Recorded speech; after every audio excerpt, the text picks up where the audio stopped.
بسم الله الرحمن الرحيم ألف لام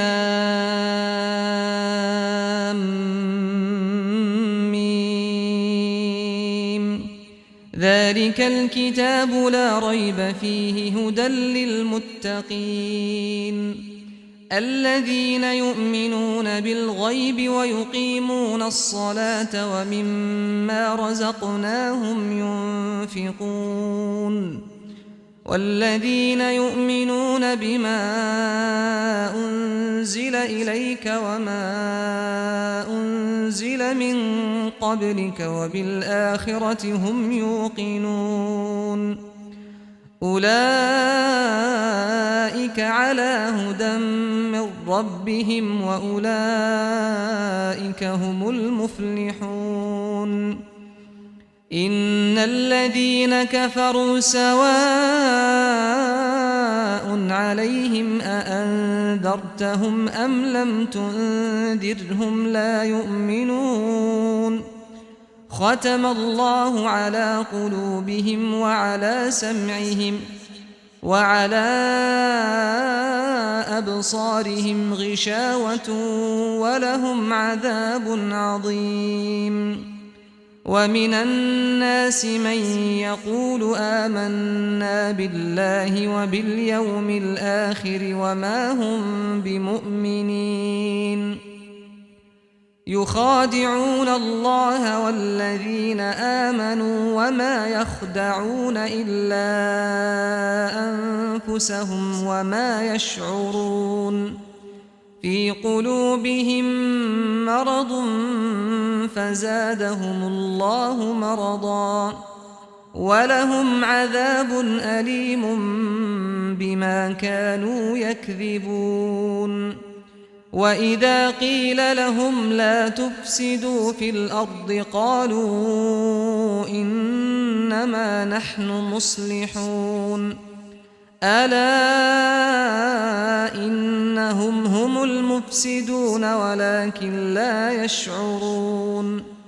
وإذا قيل لهم آمنوا كما آمن الناس قالوا أنؤمن كما آمن السفهاء ألا إنهم هم السفهاء ولكن لا يعلمون وإذا لقوا الذين آمنوا قالوا آمنا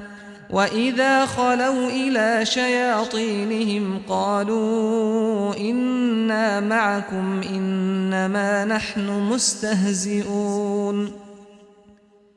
الله يستهزئ بهم ويمدهم في طغيانهم يعمهون أولئك الذين اشتروا الضلالة بالهدى فما ربحت تجارتهم وما كانوا مهتدين مثلهم كمثل الذي استوقد نارا فلما أضاءت ما حوله ذهب الله بنورهم وتركهم في ظلمات لا يبصرون صم بكم عمي فهم لا يرجعون أو كصيب من السماء فيه ظلمات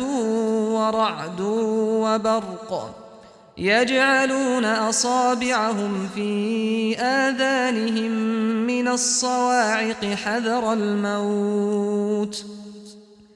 والله محيط بالكافرين يكاد البرق يخطف أبصارهم كلما أضاء لهم مشوا فيه وإذا أظلم عليهم قاموا ولو شاء الله لذهب بسمعهم وأبصارهم إن الله على كل شيء قدير. يا أيها الناس اعبدوا ربكم الذي خلقكم والذين من قبلكم لعلكم تتقون الذي جعل لكم الأرض فراشا والسماء بناء وأنزل من السماء ماء فأخرج به من الثمرات رزقا لكم فلا تجعلوا لله أندادا وأنتم تعلمون وإن كنتم في ريب مما نزلنا على عبدنا فأتوا بسورة من مثله وادعوا شهداءكم من دون الله إن كنتم صادقين فإن لم تفعلوا ولن تفعلوا فاتقوا النار التي وقودها الناس والحجارة أعدت للكافرين وبشر الذين آمنوا وعملوا الصالحات أن لهم جنات تجري من تحتها الأنهار كلما رزقوا منها من ثمرة رزقا قالوا هذا الذي رزقنا من قبل وأتوا به متشابها ولهم فيها أزواج مطهرة وهم فيها خالدون إن الله لا يستحيي أن يضرب مثلا ما بعوضة فما فوقها فأما الذين آمنوا فيعلمون أنه الحق من ربهم وأما الذين كفروا فيقولون ماذا أراد الله بهذا مثلا يضل به كثيرا ويهدي به كثيرا وما يضل به إلا الفاسقين الذين ينقضون عهد الله من بعد ميثاقه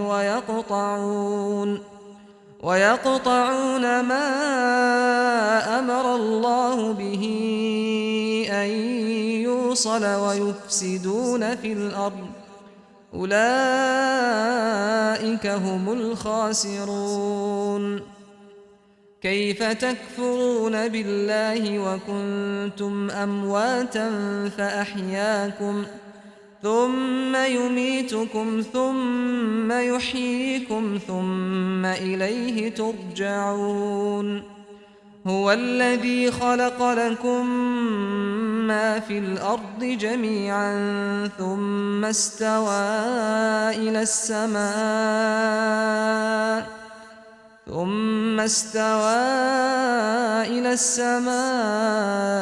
فسواهن 7 سماوات وهو بكل شيء عليم وإذ قال ربك للملائكة إني جاعل في الأرض خليفة قالوا أتجعل فيها من يفسد فيها ويسفك الدماء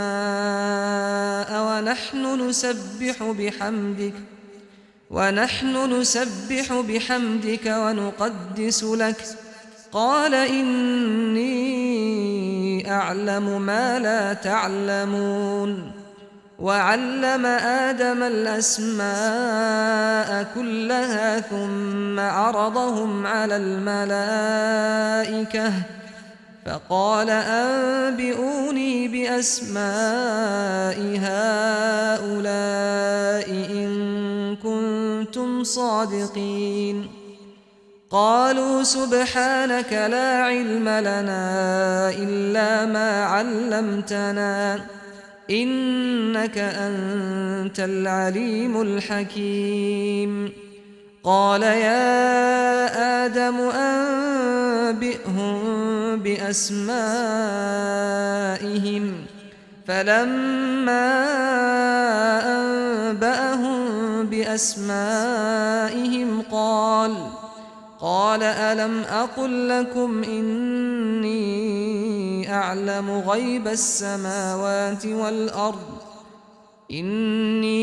أعلم غيب السماوات والأرض وأعلم ما تبدون وما كنتم تكتمون وإذ قلنا للملائكة اسجدوا لآدم فسجدوا إلا إبليس أبى واستكبر وكان من الكافرين وقلنا يا آدم اسكن أنت وزوجك الجنة وكلا منها رغدا حيث شئتما ولا تقربا هذه الشجرة فتكونا من الظالمين فأزلهما الشيطان عنها فأخرجهما مما كانا فيه وقلنا اهبطوا بعضكم لبعض عدو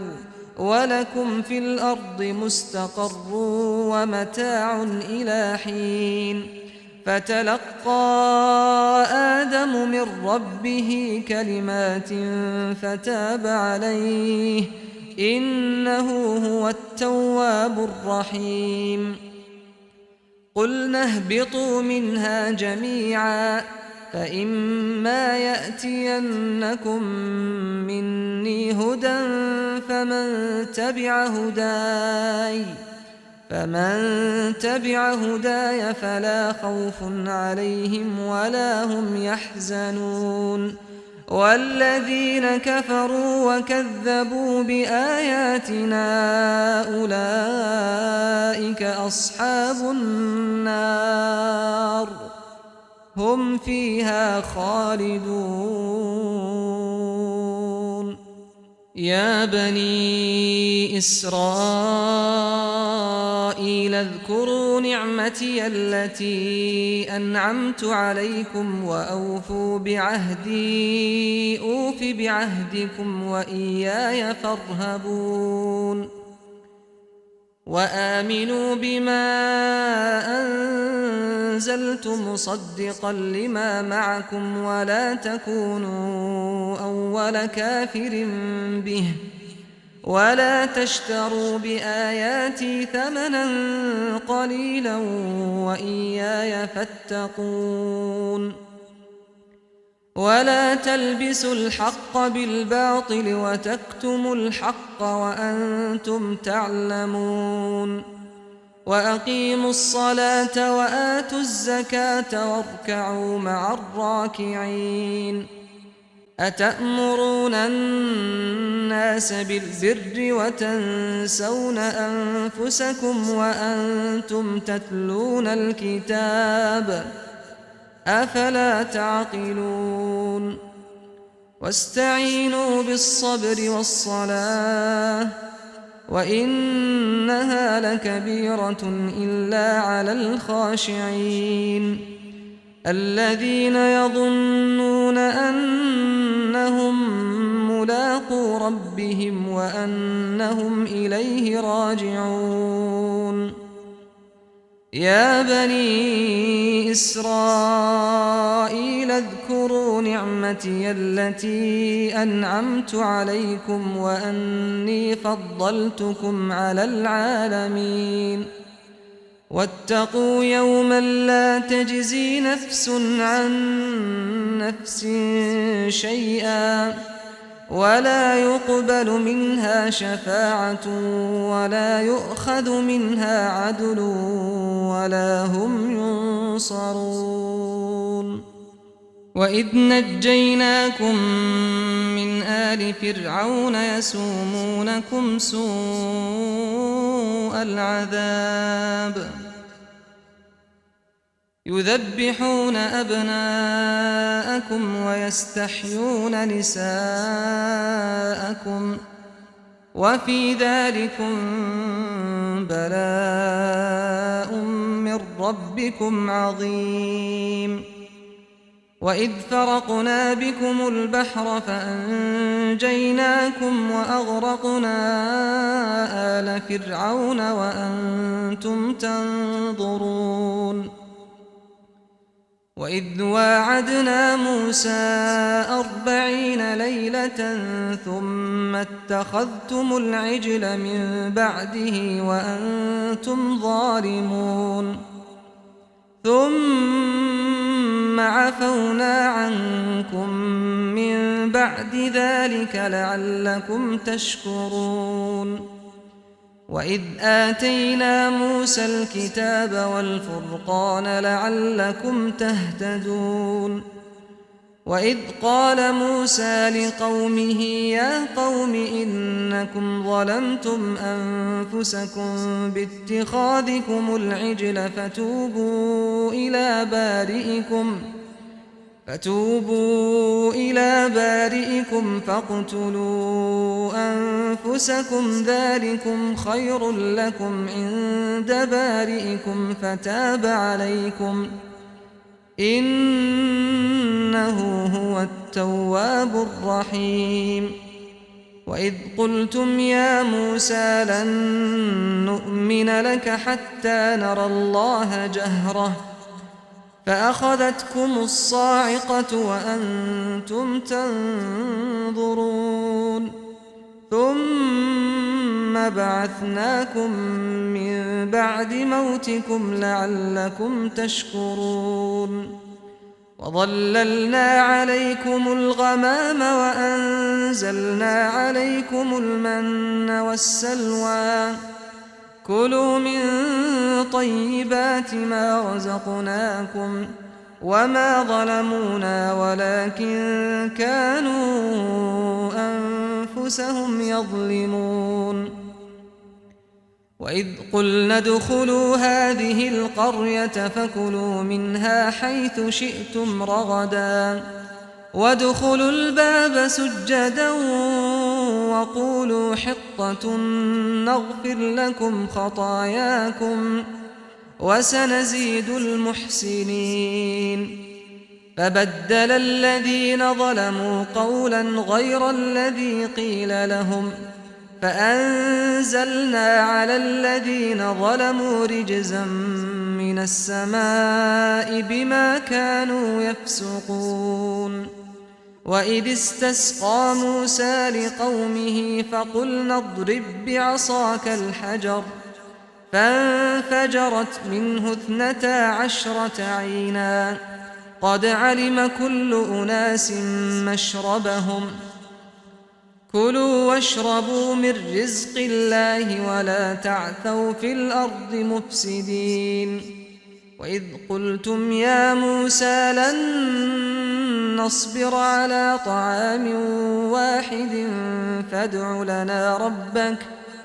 فادع لنا ربك يخرج لنا مما تنبت الأرض من بقلها وقثائها وفومها وعدسها وبصلها قال أتستبدلون الذي هو أدنى بالذي هو خير اهبطوا مصرا فإن لكم ما سألتم وضربت عليهم الذلة والمسكنة وباءوا بغضب من الله ذلك بأنهم كانوا يكفرون بآيات الله ويقتلون النبيين بغير الحق ذلك بما عصوا وكانوا يعتدون إن الذين آمنوا والذين هادوا والنصارى والصابئين من آمن بالله واليوم الآخر وعمل صالحا فلهم أجرهم عند ربهم ولا خوف عليهم ولا هم يحزنون وإذ أخذنا ميثاقكم ورفعنا فوقكم الطور خذوا ما آتيناكم بقوة واذكروا ما فيه لعلكم تتقون ثم توليتم من بعد ذلك فلولا فضل الله عليكم ورحمته لكنتم من الخاسرين ولقد علمتم الذين اعتدوا منكم في السبت فقلنا لهم كونوا قردة خاسئين فجعلناها نكالا لما بين يديها وما خلفها وموعظة للمتقين وإذ قال موسى لقومه إن الله يأمركم أن تذبحوا بقرة قالوا أتتخذنا هزوا قال أعوذ بالله أن أكون من الجاهلين قالوا ادع لنا ربك يبين لنا ما هي قال إنه يقول إنها بقرة لا فارض ولا بكر عوان بين ذلك فافعلوا ما تؤمرون قالوا ادع لنا ربك يبين لنا ما لونها قال إنه يقول إنها بقرة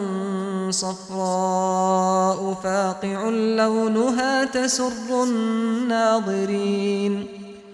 قالوا ادع لنا ربك يبين لنا ما هي إن البقرة شابه علينا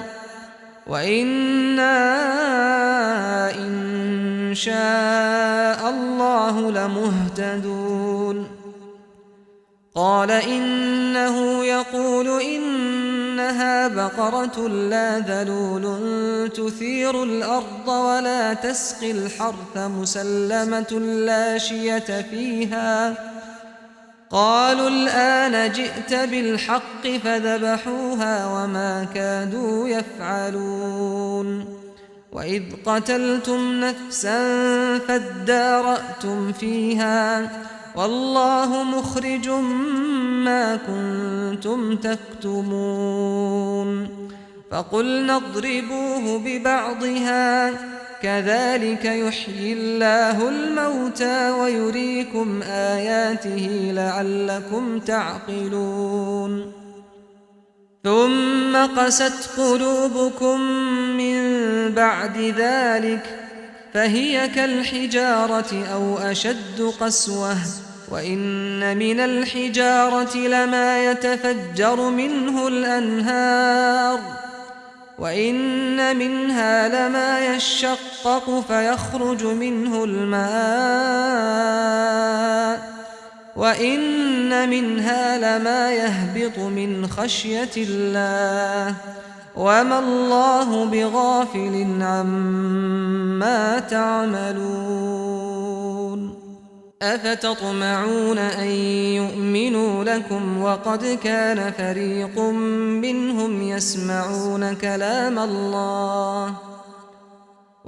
كان فريق منهم يسمعون كلام الله ثم يحرفونه من بعد ما عقلوه وهم يعلمون وإذا لقوا الذين آمنوا قالوا آمنا وإذا خلا بعضهم إلى بعض قالوا أتحدثونهم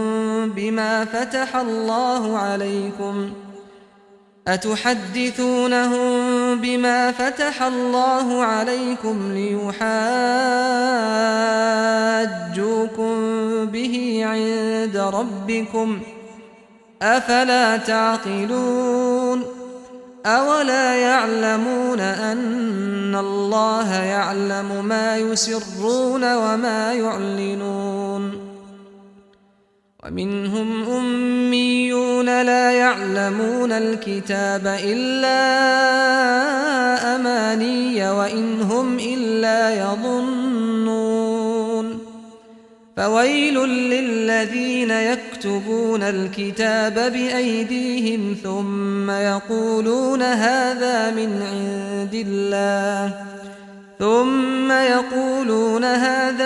عند الله ليشتروا به ثمنا قليلا فويل لهم مما كتبت أيديهم وويل لهم مما يكسبون وقالوا لن تمسنا النار إلا أياما معدودة قل أتخذتم عند الله عهدا فلن يخلف الله عهده أم تقولون على الله ما لا تعلمون بلى من كسب سيئة وأحاطت به خطيئته فأولئك أصحاب النار هم فيها خالدون والذين آمنوا وعملوا الصالحات أولئك أصحاب الجنة هم فيها خالدون وإذ أخذنا ميثاق بني إسرائيل لا تعبدون إلا الله وبالوالدين إحسانا وذي القربى واليتامى والمساكين وقولوا للناس حسنا وأقيموا الصلاة وآتوا الزكاة ثم توليتم إلا قليلا منكم وأنتم معرضون وإذ أخذنا ميثاقكم لا تسفكون دماءكم ولا تخرجون أنفسكم من دياركم ثم أقررتم وأنتم تشهدون ثم أنتم هؤلاء تقتلون أنفسكم وتخرجون فريقا منكم من ديارهم تظاهرون عليهم بالإثم والعدوان وإن يأتوكم أسارى تفادوهم وهو محرم عليكم إخراجهم أفتؤمنون ببعض الكتاب وتكفرون ببعض فما جزاء من يفعل ذلك منكم إلا خزي في الحياة الدنيا ويوم القيامة يردون إلى أشد العذاب وما الله بغافل عما تعملون أولئك الذين اشتروا الحياة الدنيا بالآخرة فلا يخفف عنهم العذاب ولا هم ينصرون ولقد آتينا موسى الكتاب وقفينا من بعده بالرسل وآتينا عيسى ابن مريم البينات وأيدناه بروح القدس أفكلما جاءكم رسول بما لا تهوى أنفسكم استكبرتم ففريقا كذبتم وفريقا تقتلون وقالوا قلوبنا غلف بل لعنهم الله بكفرهم فقليلا ما يؤمنون ولما جاءهم كتاب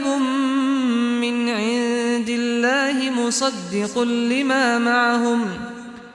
مصدق لما معهم وكانوا من قبل يستفتحون على الذين كفروا فلما جاءهم ما عرفوا كفروا به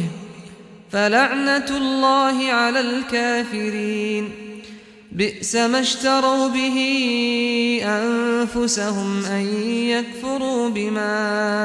أنزل الله بغيا أن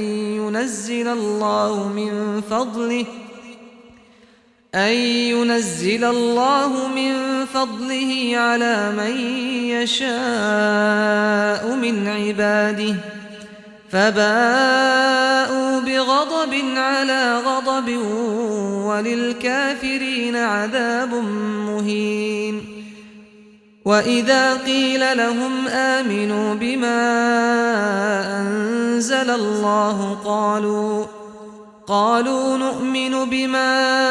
أنزل علينا ويكفرون بما وراءه وهو الحق مصدقا لما معهم قل فلم تقتلون أنبياء الله من قبل إن كنتم مؤمنين ولقد جاءكم موسى بالبينات ثم اتخذتم العجل من بعده وأنتم ظالمون وإذ أخذنا ميثاقكم ورفعنا فوقكم الطور خذوا ما آتيناكم بقوة واسمعوا قالوا سمعنا وعصينا وأشربوا في قلوبهم العجل بكفرهم قل بئس ما يأمركم به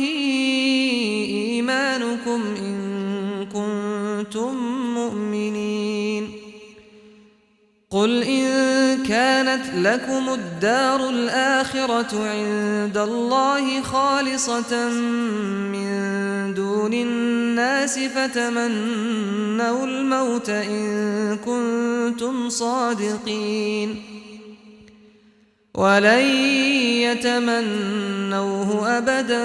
بما قدمت أيديهم والله عليم بالظالمين ولتجدنهم أحرص الناس على حياة ومن الذين أشركوا يود أحدهم لو يعمر 1000 سنة وما هو بمزحزحه من العذاب أن يعمر والله بصير بما يعملون قل من كان عدوا لجبريل فإنه نزله على قلبك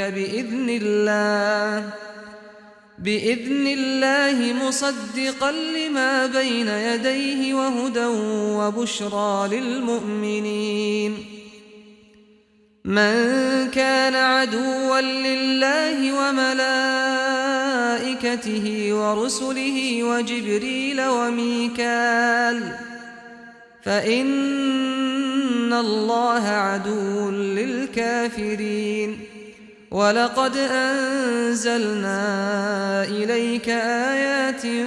بينات وما يكفر بها إلا الفاسقون أوكلما عاهدوا عهدا نبذه فريق منهم بل أكثرهم لا يؤمنون ولما جاءهم رسول من عند الله مصدق لما معهم نبذ فريق من الذين أوتوا الكتاب كتاب الله وراء ظهورهم كأنهم لا يعلمون واتبعوا ما تتلو الشياطين على ملك سليمان وما كفر سليمان ولكن الشياطين كفروا يعلمون الناس السحر وما أنزل على الملكين ببابل هاروت وماروت وما يعلمان من أحد حتى يقولا إنما نحن فتنة فلا تكفر فيتعلمون منهما ما يفرقون به بين المرء وزوجه وما هم بضارين به من أحد إلا بإذن الله ويتعلمون ما يضرهم ولا ينفعهم ولقد علموا لمن اشتراه ما له في الآخرة من خلاق ولبئس ما شروا به أنفسهم لو كانوا يعلمون ولو أنهم آمنوا واتقوا لمثوبة من عند الله خير لو كانوا يعلمون يا أيها الذين آمنوا لا تقولوا راعنا وقولوا انظرنا واسمعوا وللكافرين عذاب أليم ما يود الذين كفروا من أهل الكتاب ولا المشركين أن ينزل عليكم من خير من ربكم والله يختص برحمته من يشاء والله ذو الفضل العظيم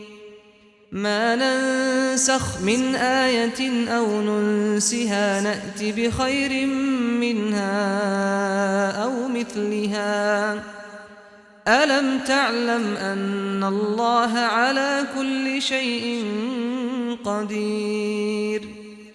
ألم تعلم أن الله له ملك السماوات والأرض وما لكم من دون الله من ولي ولا نصير أم تريدون أن تسألوا رسولكم كما سئل موسى من قبل ومن يتبدل الكفر بالإيمان فقد ضل سواء السبيل ود كثير من أهل الكتاب لو يردونكم من بعد إيمانكم كفارا حسدا من عند أنفسهم من بعد ما تبين لهم الحق فاعفوا واصفحوا حتى يأتي الله بأمره إن الله على كل شيء قدير وأقيموا الصلاة وآتوا الزكاة وما تقدموا لأنفسكم من خير تجدوه عند الله إن الله بما تعملون بصير وقالوا لن يدخل الجنة إلا من كان هودا أو نصارى تلك أمانيهم قل هاتوا برهانكم إن كنتم صادقين بلى من أسلم وجهه لله وهو محسن فله أجره عند ربه ولا خوف عليهم ولا هم يحزنون وقالت اليهود ليست النصارى على شيء وقالت النصارى ليست اليهود على شيء وهم يتلون الكتاب كذلك قال الذين لا يعلمون مثل قولهم فالله يحكم بينهم يوم القيامة فيما كانوا فيه يختلفون ومن أظلم ممن منع مساجد الله أن يذكر فيها اسمه وسعى في خرابها أولئك ما كان لهم أن يدخلوها إلا خائفين لهم في الدنيا خزي ولهم في الآخرة عذاب عظيم ولله المشرق والمغرب فأينما تولوا فثم وجه الله إن الله واسع عليم وقالوا اتخذ الله ولدا سبحانه بل له ما في السماوات والأرض كل له قانتون بديع السماوات والأرض وإذا قضى أمرا فإنما يقول له كن فيكون وقال الذين لا يعلمون لولا يكلمنا الله أو تأتينا آية كذلك قال الذين من قبلهم مثل قولهم تشابهت قلوبهم قد بينا الآيات لقوم يوقنون إنا أرسلناك بالحق بشيرا ونذيرا ولا تسأل عن أصحاب الجحيم ولن ترضى عنك اليهود ولا النصارى حتى تتبع ملتهم قل إن هدى الله هو الهدى ولئن اتبعت أهواءهم بعد الذي جاءك من العلم ما لك من الله من ولي ولا نصير الذين آتيناهم الكتاب يتلونه حق تلاوته أولئك يؤمنون به ومن يكفر به فأولئك هم الخاسرون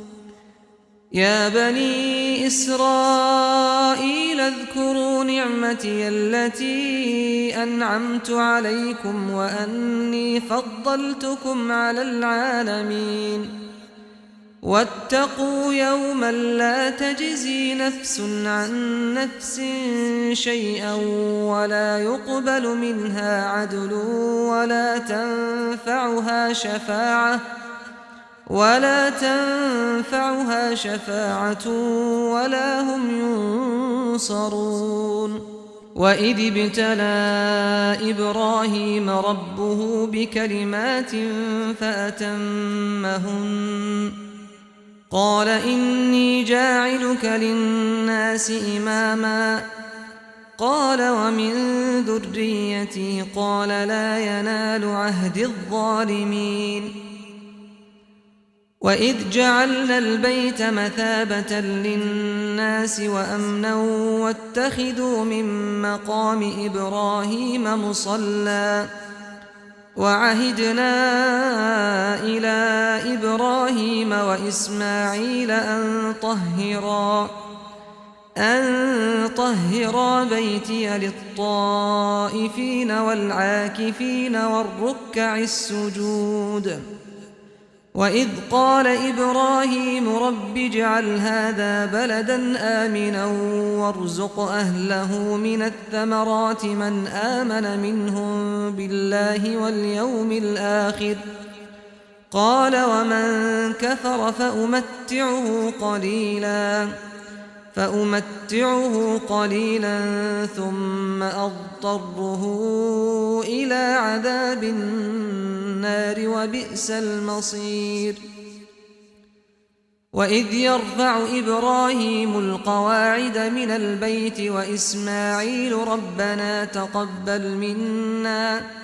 إنك أنت السميع العليم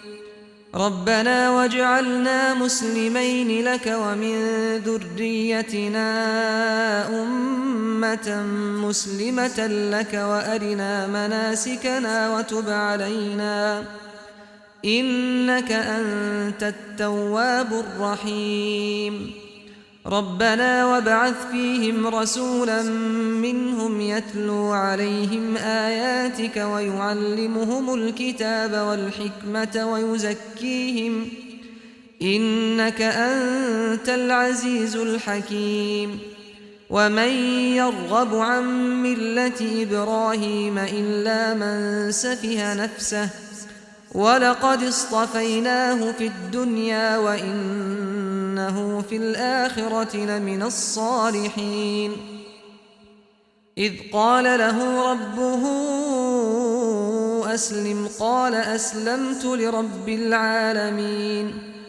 ووصى بها إبراهيم بنيه ويعقوب يا بني إن الله اصطفى لكم الدين فلا تموتن إلا وأنتم مسلمون أم كنتم شهداء إذ حضر يعقوب الموت إذ قال لبنيه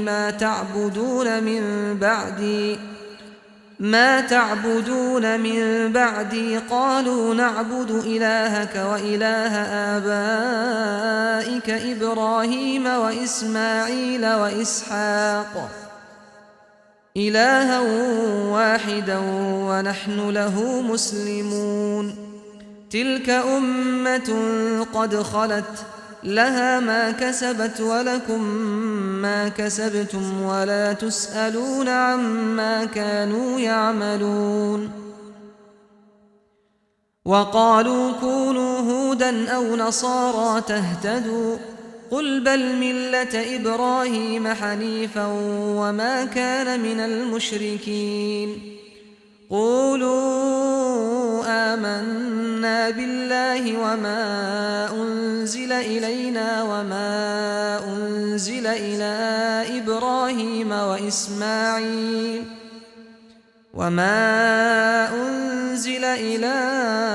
إبراهيم وإسماعيل وإسحاق ويعقوب والأسباط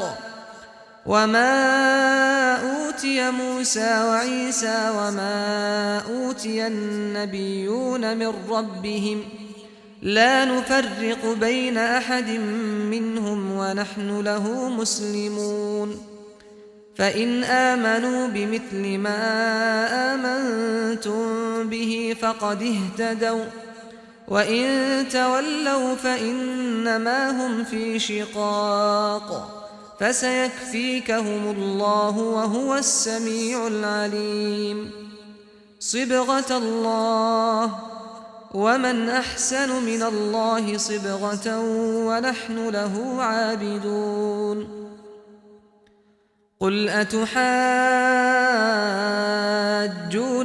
في الله وهو ربنا وربكم ولنا أعمالنا ولكم أعمالكم ونحن له مخلصون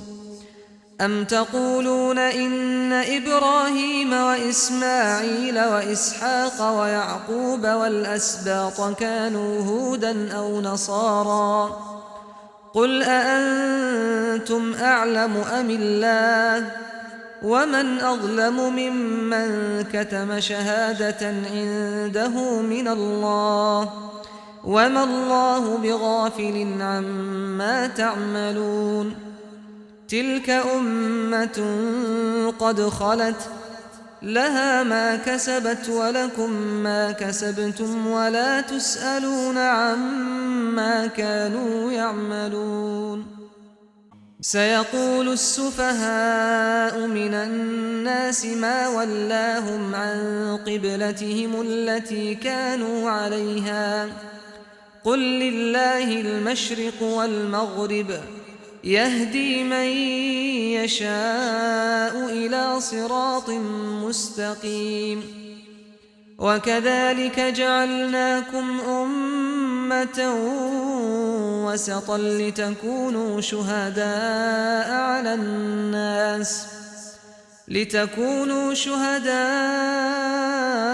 على الناس ويكون الرسول عليكم شهيدا وما جعلنا القبلة التي كنت عليها إلا لنعلم من يتبع الرسول ممن ينقلب على عقبيه وإن كانت لكبيرة إلا على الذين هدى الله وما كان الله ليضيع إيمانكم إن الله بالناس لرءوف رحيم قد نرى تقلب وجهك في السماء فلنولينك قبلة ترضاها فول وجهك شطر المسجد الحرام وحيث ما كنتم فولوا وجوهكم شطره وإن الذين أوتوا الكتاب ليعلمون أنه الحق من ربهم وما الله بغافل عما يعملون ولئن أتيت الذين أوتوا الكتاب بكل آية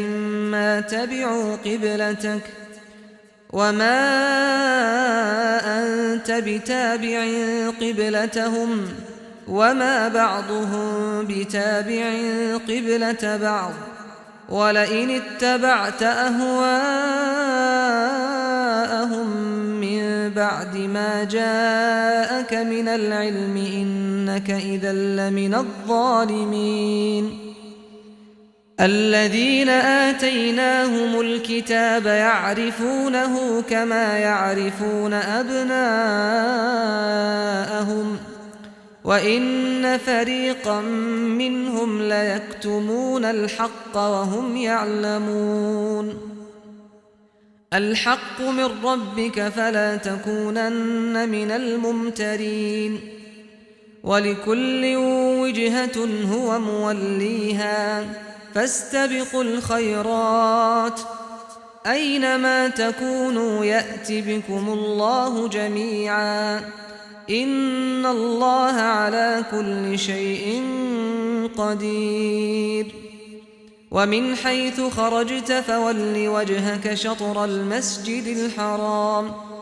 وإنه للحق من ربك وما الله بغافل عما تعملون ومن حيث خرجت فول وجهك شطر المسجد الحرام وحيث ما كنتم فولوا وجوهكم شطره لئلا يكون للناس عليكم حجة إلا الذين ظلموا منهم فلا تخشوهم واخشوني ولأتم نعمتي عليكم ولعلكم تهتدون كما أرسلنا فيكم رسولا منكم يتلو عليكم آياتنا ويزكيكم ويعلمكم الكتاب والحكمة ويعلمكم ما لم تكونوا تعلمون فاذكروني أذكركم واشكروا لي ولا تكفرون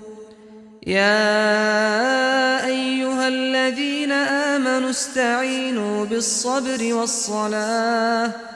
إن الله مع الصابرين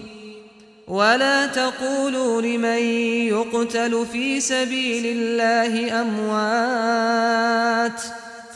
بل أحياء ولكن لا تشعرون ولنبلونكم بشيء من الخوف والجوع ونقص من الأموال والأنفس والثمرات وبشر الصابرين الذين إذا أصابتهم مصيبة قالوا إنا لله وإنا إليه راجعون أولئك عليهم صلوات من ربهم ورحمة وأولئك هم المهتدون إن الصفا والمروة من شعائر الله فمن حج البيت أو اعتمر فلا جناح عليه أن يطوف بهما ومن تطوع خيرا فإن الله شاكر عليم إن الذين يكتمون ما أنزلنا من البينات والهدى من بعد ما بيناه للناس في الكتاب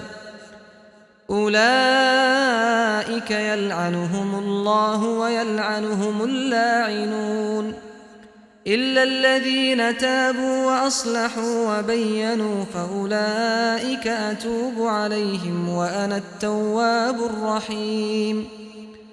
إن الذين كفروا وماتوا وهم كفار أولئك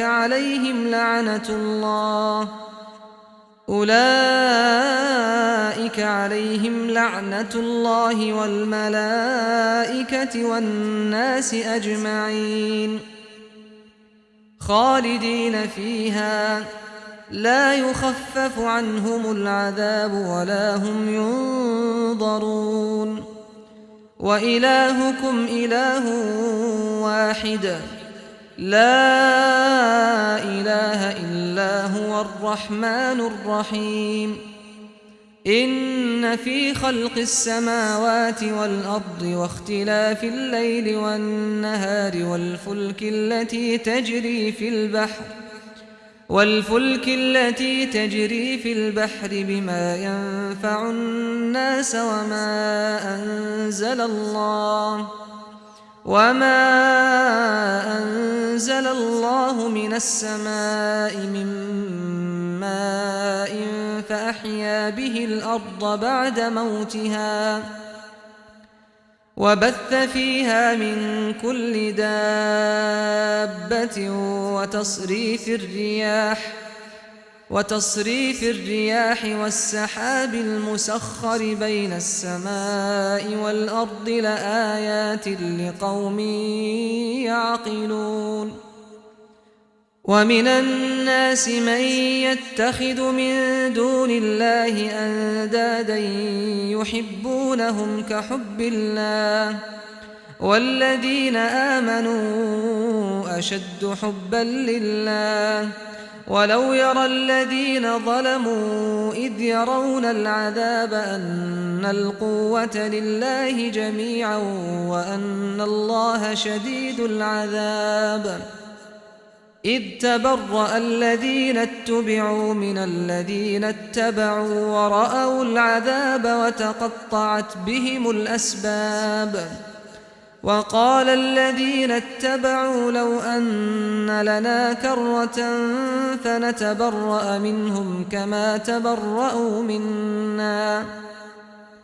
كذلك يريهم الله أعمالهم حسرات عليهم وما هم بخارجين من النار يا أيها الناس كلوا مما في الأرض حلالا طيبا ولا تتبعوا خطوات الشيطان إنه لكم عدو مبين إنما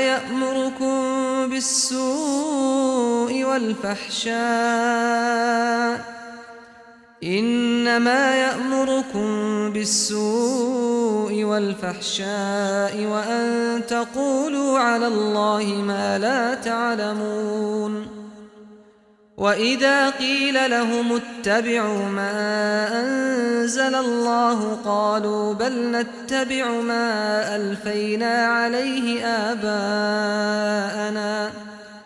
أولو كان آباؤهم لا يعقلون شيئا ولا يهتدون ومثل الذين كفروا كمثل الذي ينعق بما لا يسمع إلا دعاء ونداء صم بكم عمي فهم لا يعقلون يا أيها الذين آمنوا كلوا من طيبات ما رزقناكم واشكروا لله إن كنتم إياه تعبدون إنما حرم عليكم الميتة والدم ولحم الخنزير وما أهل به لغير الله فمن اضطر غير باغ ولا عاد فلا إثم عليه إن الله غفور رحيم